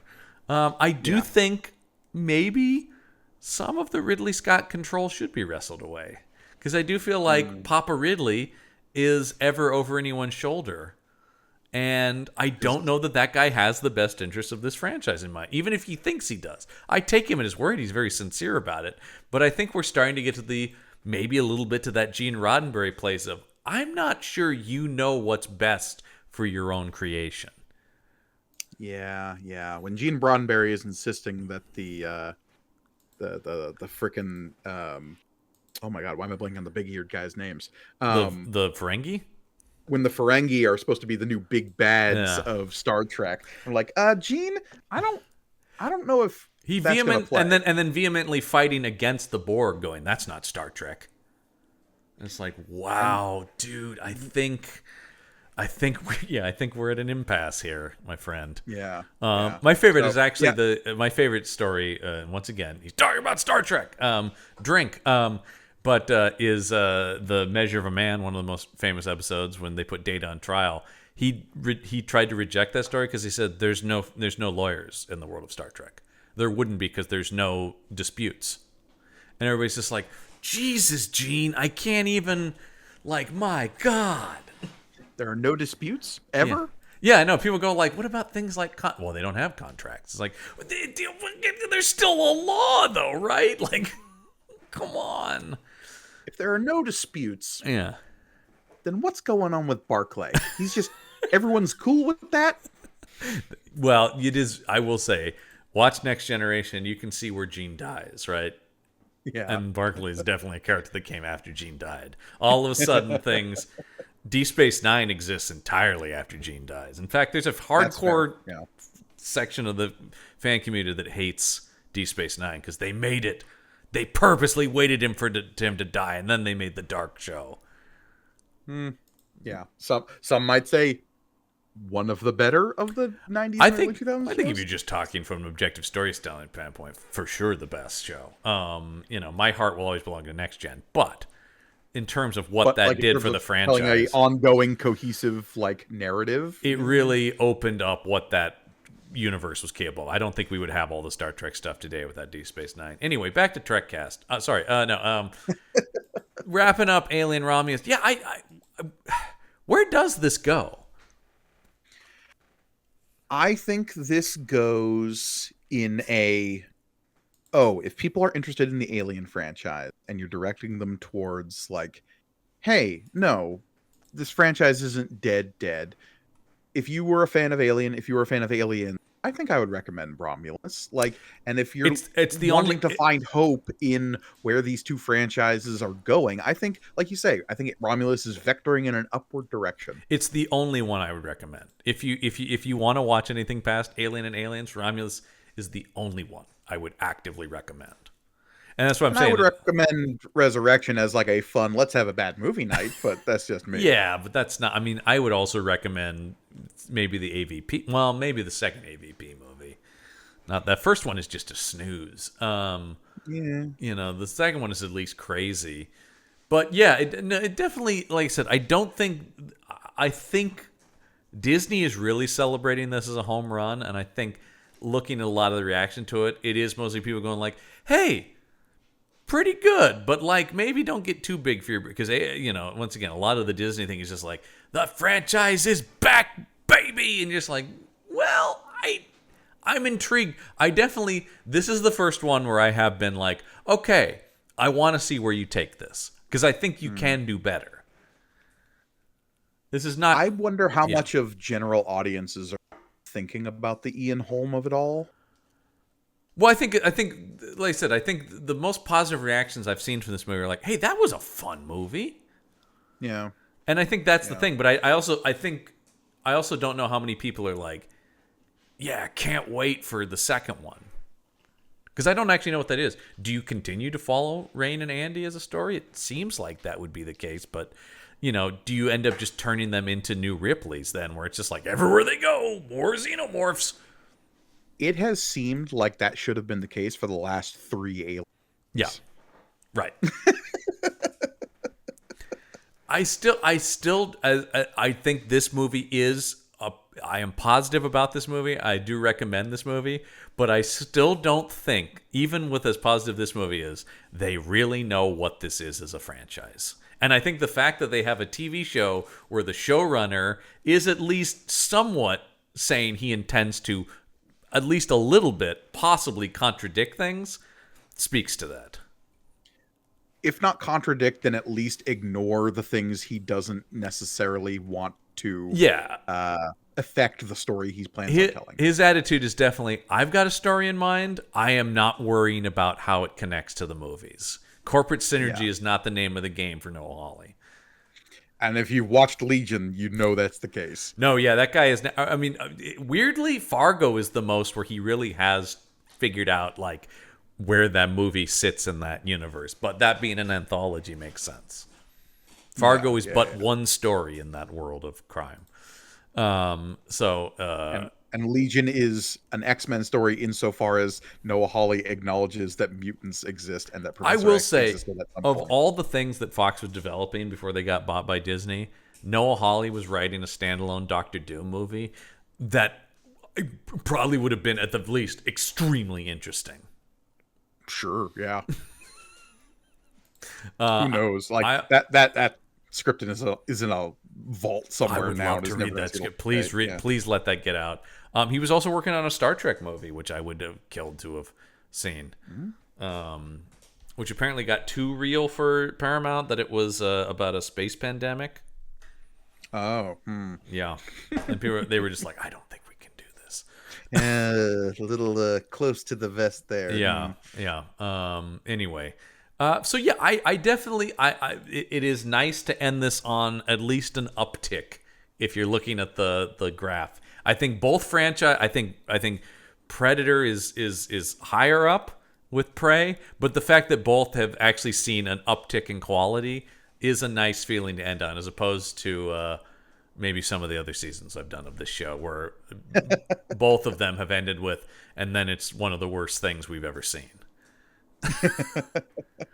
This is no Lone Ranger, you know. Yeah, I was gonna say we can't all be Lone Ranger, so I'm glad I'm not here for a Pet Cemetery Bloodlines was a pretty rough episode too. Yeah.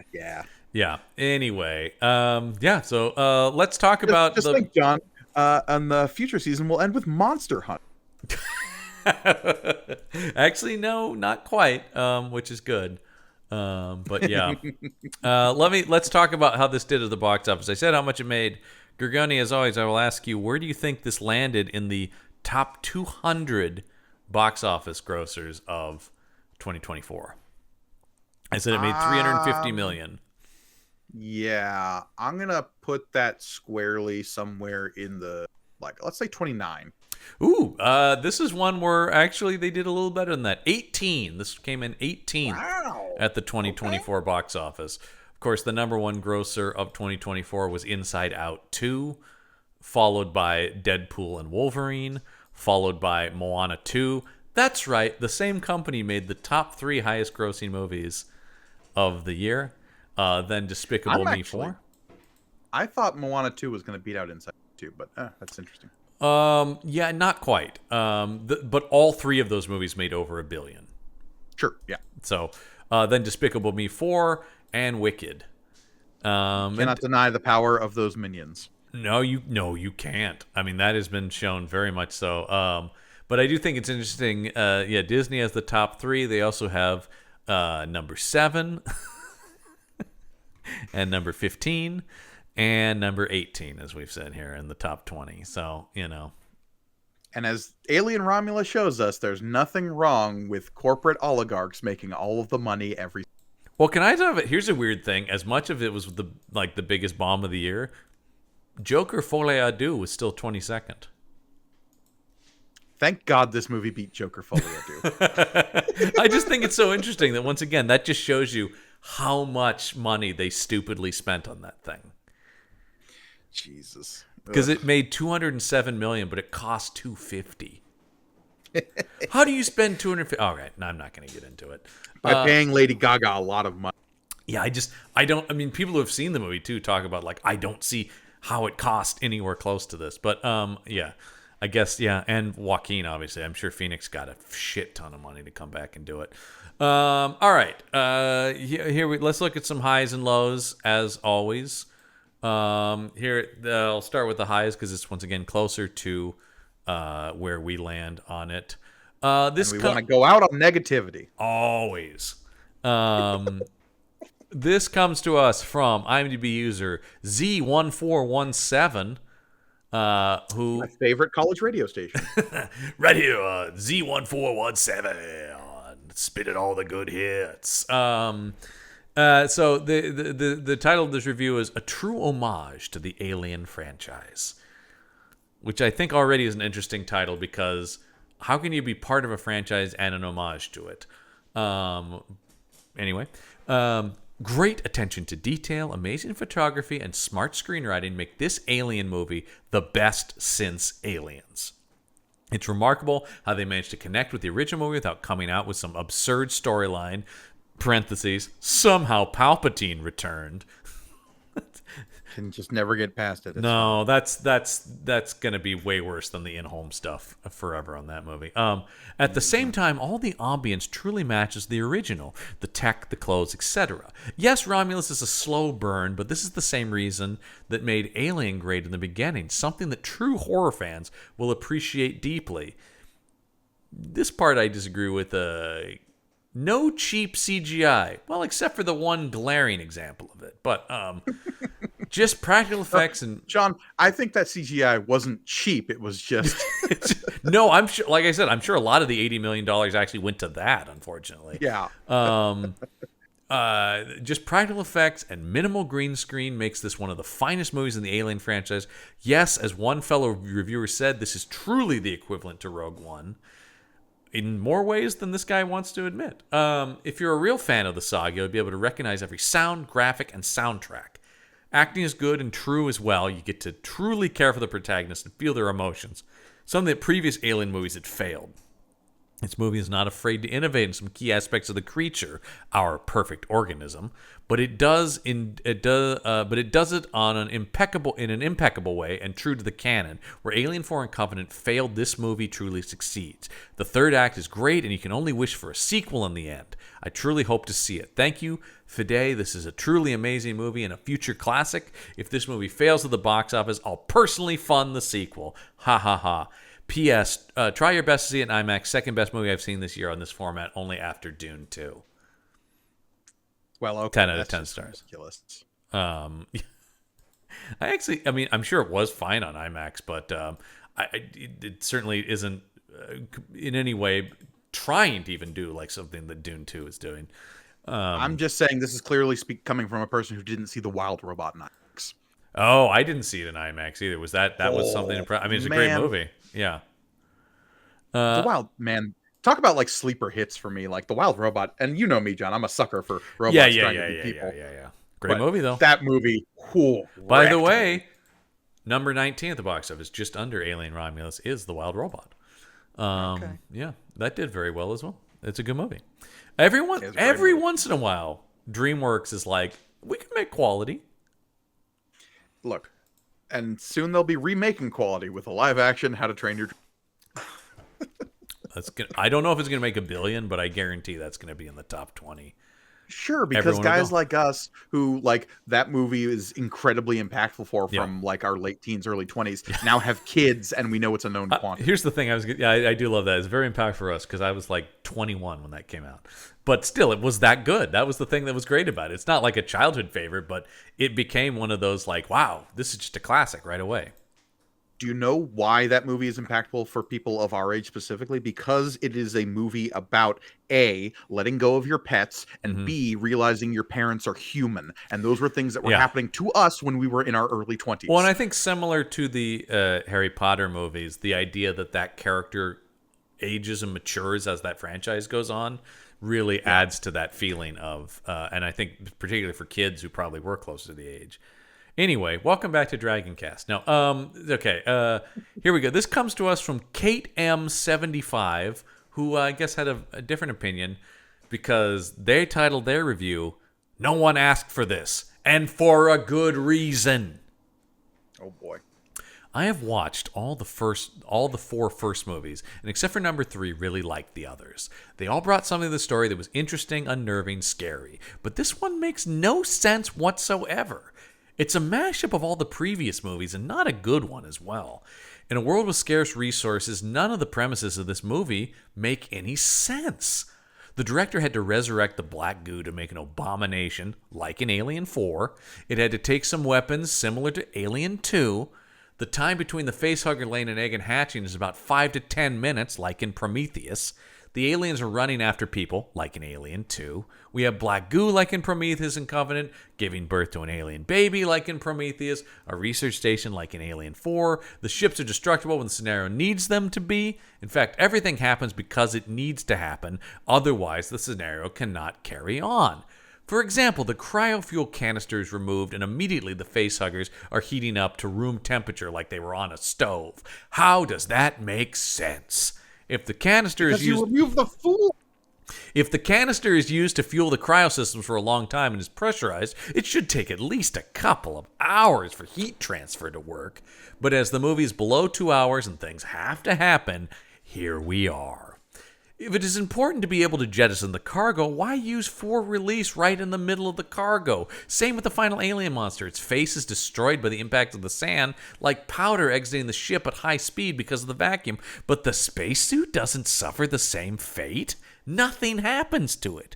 And of course, as the last release is actioned, our hero, still attached to her tether, goes right through the holes of the cargo completely unharmed and is able, with her twig arms, to pull herself back onto the ship. And of course, the ending has to copy Alien 1. I give this movie a big fat 0 because copy and paste is not enough to make a movie, and the obvious diversity is more than annoying. Don't watch it, even if you dare surfing on the 7 seas. It's not worth your time. 1 out of 10 stars, but as the review said, really, they're giving it 0. Man. Number 1, classic nerd complaints of like, I do love when it's just like, cryofuel. It's like, well, number 1, cryofuel doesn't exist. And as we all know, how cryofuel exists, you know. Neither do facehuggers. Yeah, I'm just saying, like, that never even blipped in my mind. Nope. And if you're watching movies like that, I feel very sorry for you that you can't enjoy things. Wait a minute. Let me get my watch out. The complaint that is levied at so many genre fiction in general, but like movies of the things happen because the script says it does. It's like, yeah, that's what the script is. And actually, I think, like I said, I think it's so interesting that they're so they have so much affinity clearly for Alien Resurrection, which is so stupid. I mean, really, we talked about that. I enjoy that movie on some level, but like, it's a way dumber script.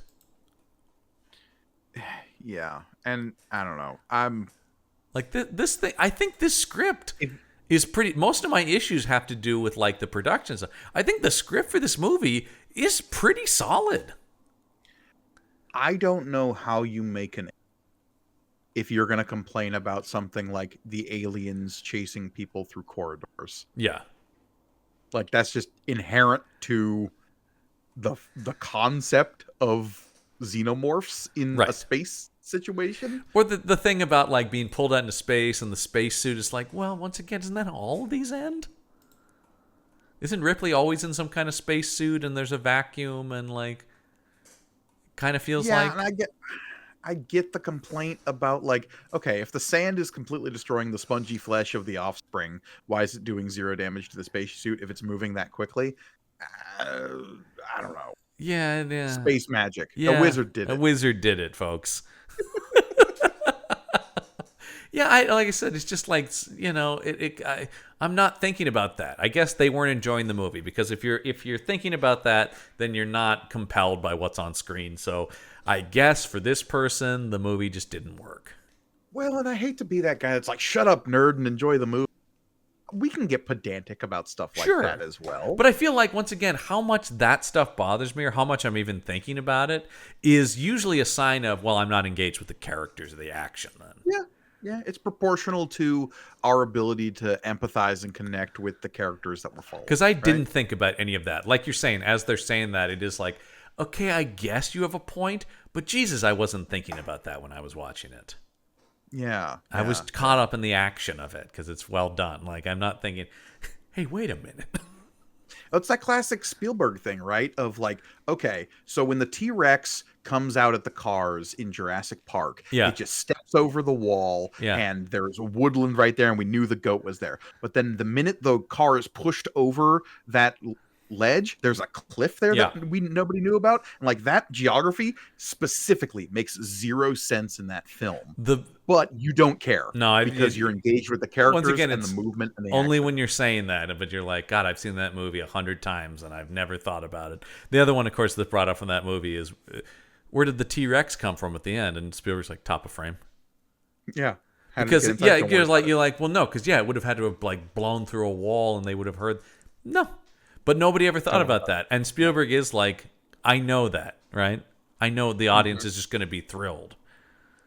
Hey, wait a minute. So, yeah. So long as you're engaged with what's happening and with the characters involved, there's stuff like that that can happen in movies that like, does that invalidate the rest of the movie? It shouldn't. It shouldn't. That's the whole point of No. the movies. The movies. The movies. The silver screen. The wonder and magic of cinema. That's why I love the movies. Look, I'm a Fast and Furious fan, so I'll accept anything. Fair. This person's head would explode in a Fast and Furious movie. What? Cars? No. Why? Anyway. So yeah, that does wrap up not only this, but wraps up the whole mini-series about the Alien and Predator franchises. Gorgoni, it's been quite the ride. It's been a long journey. We've gone from the late 70s all the way to the modern day. Yep. And there's been some ups, there's been some downs, but at the end of the day, I still freaking love this franchise. Here's the thing. They will always get me back. I will always at least try whatever they're offering, right? Because it's like those early movies, and that's why they keep making them, is those early ones are so good that it's like, okay, well, I'm always rooting. I'm always like, maybe this is the one. I've become a little bit more jaded, but there still is a part of me that's like, God, I hope somebody can figure it out because the potential's there. And I'll keep playing fun video games that come out that comic come books either way, and like I'll read comic books. Yeah. We never even really talked about those audio dramas that like Audible's producing. Very good. Some of the best Alien stuff. And they get a lot of people like Lance Henriksen and Michael Biehn back in those and stuff like that. They're really, really good. So go check those out. Yeah, no, there's a lot more to this franchise than we're focused on the movies, but yeah, a lot of the ancillary. Some of the novels are good. I don't know if you've read the Bishop book. It's really good. Alien Earth Hive is one of my favorite Alien books. That's a good one.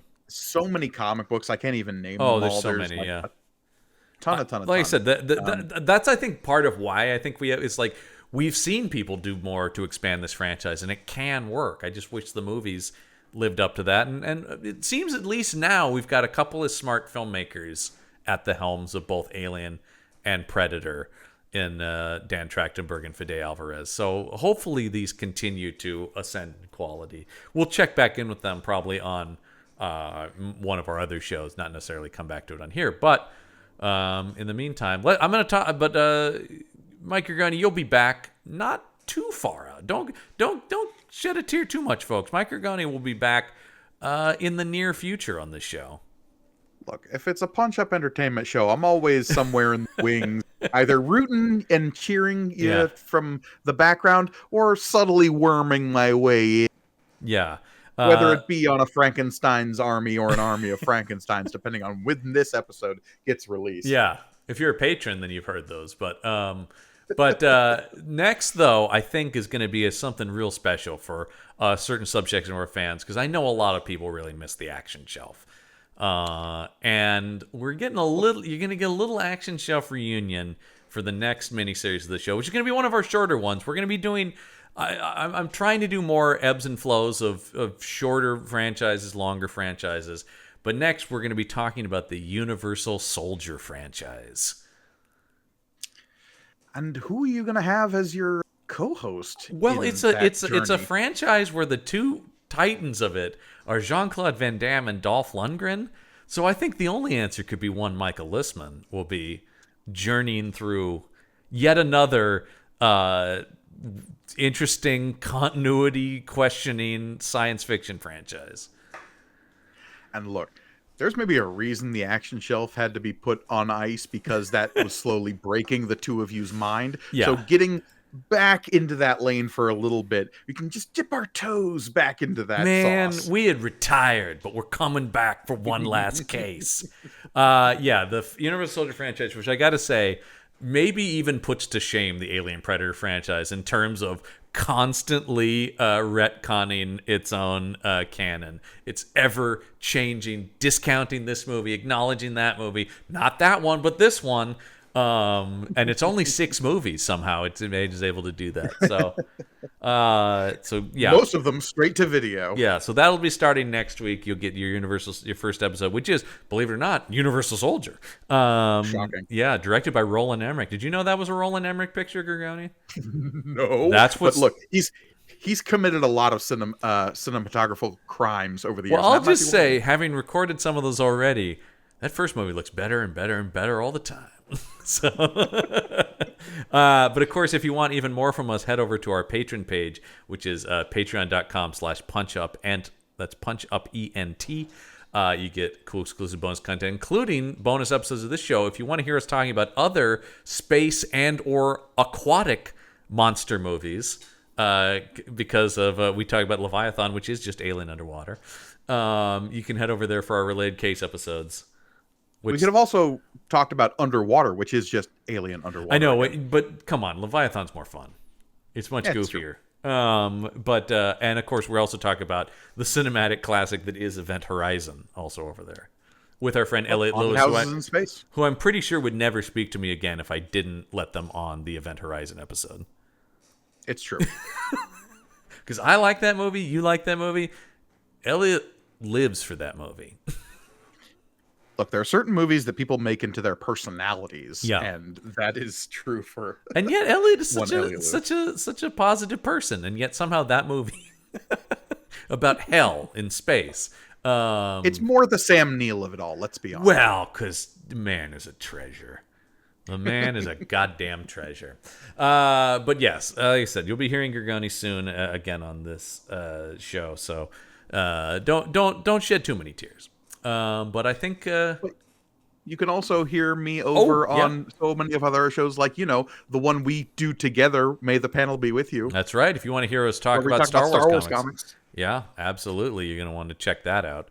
And you can also check out our YouTube page, youtube.com/@punchupentertainment, where you can hear Elliot and I play through another science fiction franchise, Mass Effect. How about you go do that? Make sure you like, comment, subscribe over there. Ring that bell for notifications and such. But I think until next time, and at least for this specific example, the case file is definitely closed.